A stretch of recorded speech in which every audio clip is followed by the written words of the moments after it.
ఎప్పుడైనా ఏడ్చారా మీరు? యా చాలా అందమైన ఒక అమ్మాయిని ముద్దు అడిగిన అమ్మాయి ఇవ్వలేదు, అప్పుడు ఏడ్చా. ఎవరా అందమైన అమ్మాయి? యా ఎవరా అందమైన అమ్మాయి? అది నేను చెప్పను. చెప్పండి ఇష్టం. అదే that is her personal privacy కదా. Okay, yeah great. వర్మ గారు ఎమోషన్స్ గురించి మాట్లాడారు.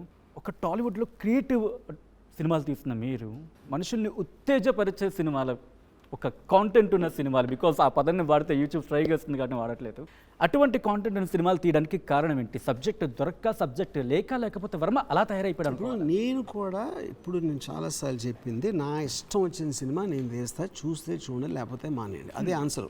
ఎన్నిసార్లు చెప్పినా అదే అడుగుతారు, అదే ఆన్సర్ ఇస్తా. క్వశ్చన్ డిఫరెన్స్ లేదు కాబట్టి. యా బట్ నేను ఎందుకు అక్కడ అడుగుతున్నానంటే ఆ సబ్జెక్టే వెళ్తుంది అనుకుంటున్నారా, లేకపోతే మిగిలినవి దొరకదు? అలా అనుకోకపోతే ఎందుకు తీస్తాను? అనుకునే కదా, ఎవరన్నా ఏం చేసినా అనుకునే కదా తీస్తారు, లేకపోతే ఎందుకు చేస్తారు?